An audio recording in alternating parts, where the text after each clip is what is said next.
Hello, everybody, and welcome to Libromancy, a podcast about the magic of books. I'm Josh, and today I'm going to be talking about The Invisible Life of Addie LaRue by V.E. Schwab. So let's remember the magic of books. So first off, I just want to say this was an incredible book.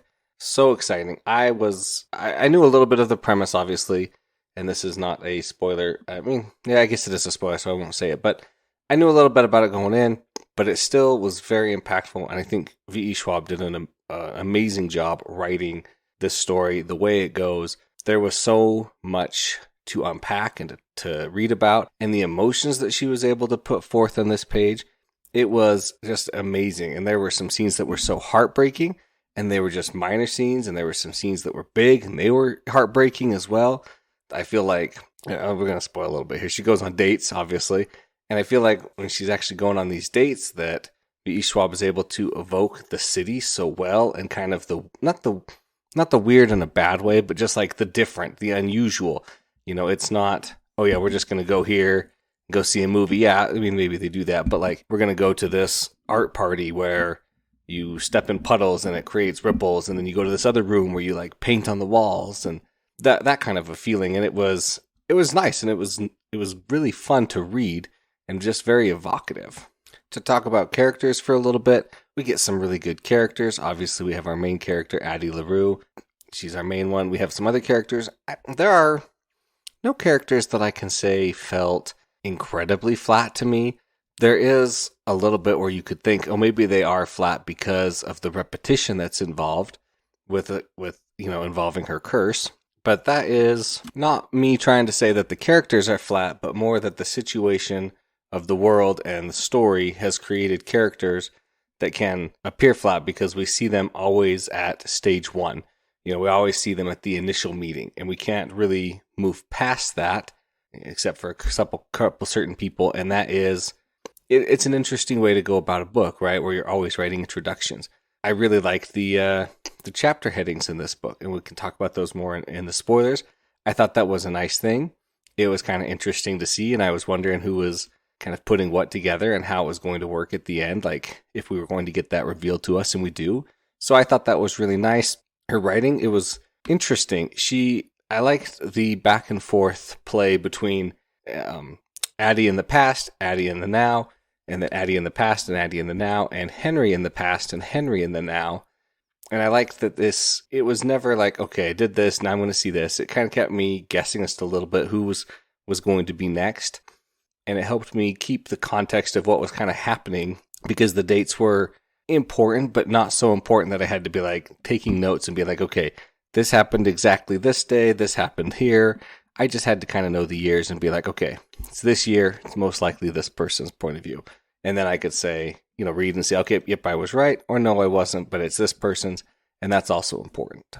So I think the writing she did really good on. I had a really engaging time just because of the way her emotions were played out on the scene, between her family, between her friends, just between herself and between, our antagonist. So I had an incredibly difficult time to put this book down. I started it and I read it and I read it and then I finished it, and it was so good. I really, really enjoyed this book. I felt like everything was really, nice and consistent. I never felt like, oh, that's way out of left field. Where did that come from? Where did this come from, right? I mean, we're just going to go into spoilers now. This is basically about a fairy deal where somebody wants to be free. Addie LaRue wants to be free, and she's given that, but at the cost of her soul, right? So she can live forever, but nobody will ever remember her. And she'll be unable to make a mark, which translates into you can't write, you can't say your name, anything you touch or break will unbreak unless somebody else touches it and messes it up. It's quite interesting and well thought out, and I really liked that. It was really engaging, just like how she figures out how she can get around her curse and what she can do and what she can't do. And it was nice to see played out, right? That it really affected the story, what she can do, what she can't do. She can't directly write the music for somebody, but she can practice it, kind of come up with it herself, and then she can play it for somebody.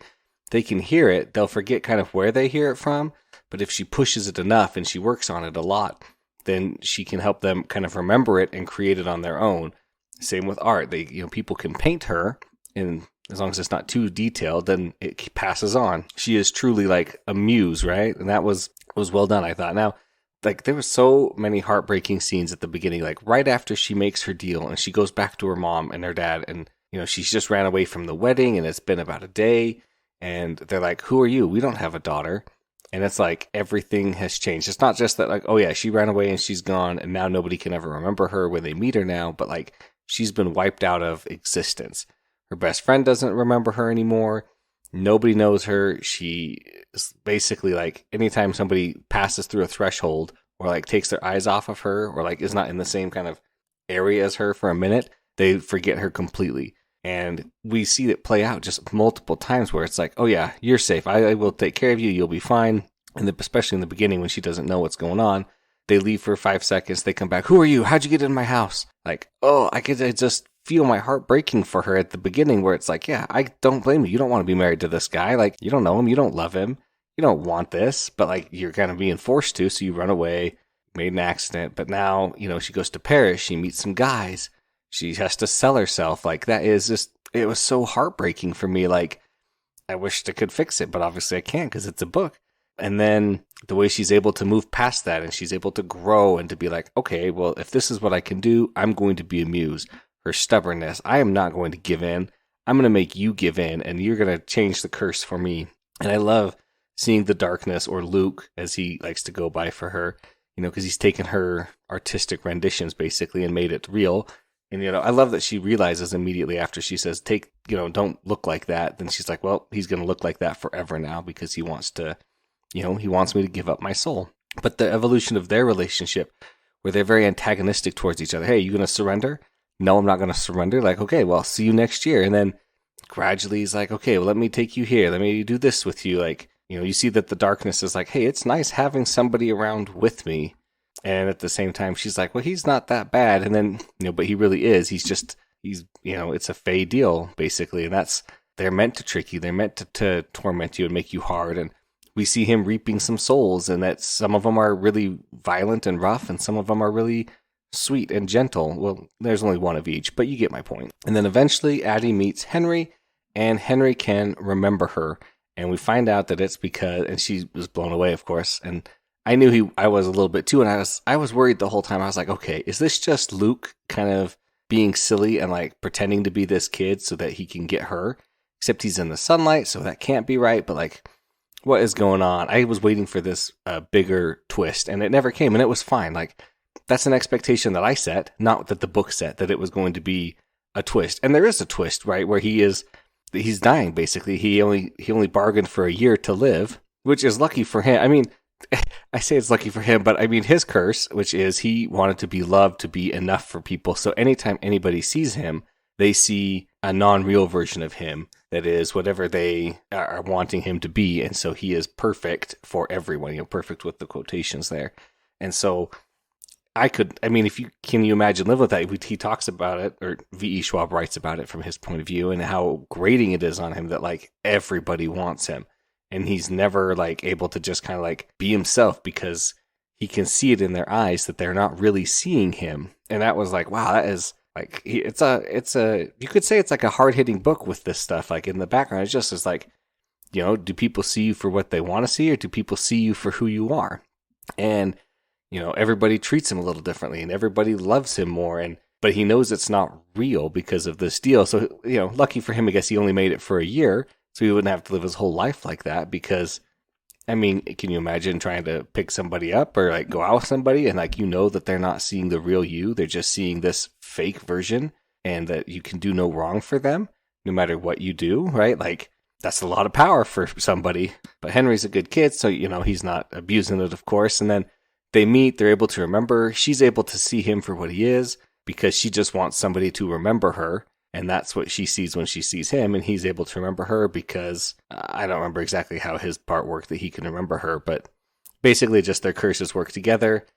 And then it turns out that was like a gift from Luke, that like Luke's like, hey, you don't think I knew that you guys would like meet and get together? Like, I'm the darkness. I've been around the block more than once. And he's like, but I'm playing the long game. And it was so nice to see that like he does care about her in his own way. Like he is a primal force, darkness, and like, the power he has. But in the beginning, yeah, he was mean and cruel, and he still is a little bit, but he's not cruel just because. He's cruel because of who he is. If that makes sense. Like, it never felt like he was like purposely just being like, I'm going to be, well, there are parts, but I think that's also just him trying to get the soul in the beginning. And then later on realizing like, hey, I actually enjoy having somebody throughout the years to talk to that's not just wanting a deal and trying to beg me to save their life or give me this. And I love that one scene. They go to an opera or a play and they're talking and he's like, well, guess which one of them sold their soul to me, for the ability to be such a good actor. And, it's like, oh, several I didn't know and several I did. And like, it was interesting. And that was a funny part. Like, it felt real and he takes her from place to place and she only can live by stealing because she can't get a job. She can't get a rent. Anything she holds for a certain period of time just disappears and falls out of her fingers, gets stolen or lost or destroyed. Like, Luke did a really good job hammering that deal out to his benefit so that he can get her soul. But he didn't count on her being so tough. Like I was talking about earlier with the repetition, every time she meets somebody, they say the same thing. Every time Bea meets her, she's like, oh my gosh, your face looks so timeless. Every time. I mean, I was just like, this is almost getting grating for me. I can't imagine having lived through 300 years of it and like meeting the same people over and over and over again.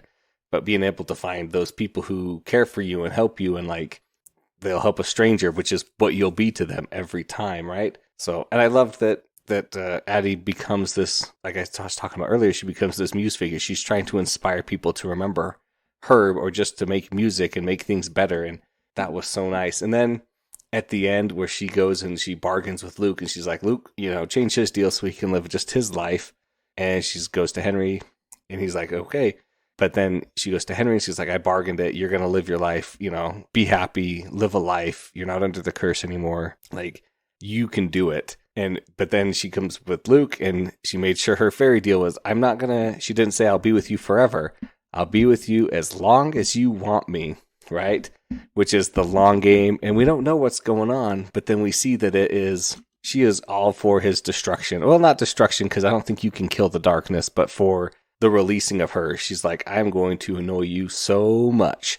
You are going to hate me and you're going to not want me with you. And if you do want me with you just because you want to spite me still, then it's going to suck to be you even more. Like, but we're going to be stuck together, And I love that she's like still fighting back. And it was just invigorating.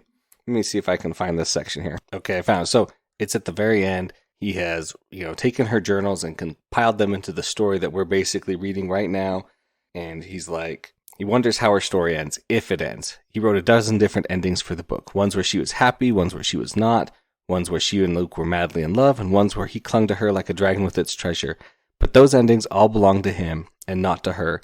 Those are his story and this is hers. And anything he wrote beyond those last shared seconds, that final kiss, would be fiction. Just like, that's powerful. That's amazing. Like, yeah, I love that it's just like, we don't know what happened to her. He doesn't know. And anything he comes up with is just in his head. And it's just like, yeah, sometimes you need that little kind of smack to the face to say, like, you don't know what somebody's thinking. You don't know what somebody's doing. And that's all through this book, too, because they're always talking to each other. And when they fight a little bit, which, of course, every couple fights a little bit, that's normal. Like, they're like, you need to tell me what you're thinking. And he's like, well, this is it. And this, and then these revelations explain other parts. Just a really fun book, you guys. Very impressive, very emotional, very unique, especially in the way it was told in the story that it's telling. So that's going to wrap up my discussion for The Invisible Life of Addie LaRue by V.E. Schwab. Thanks everybody for listening. Thanks to David Hillowitz for the intro and outro music. Of course, if you have any questions or comments, please send those to libromancypod@gmail.com. Please like and subscribe wherever you get your podcasts from. And remember to remember the magic of books.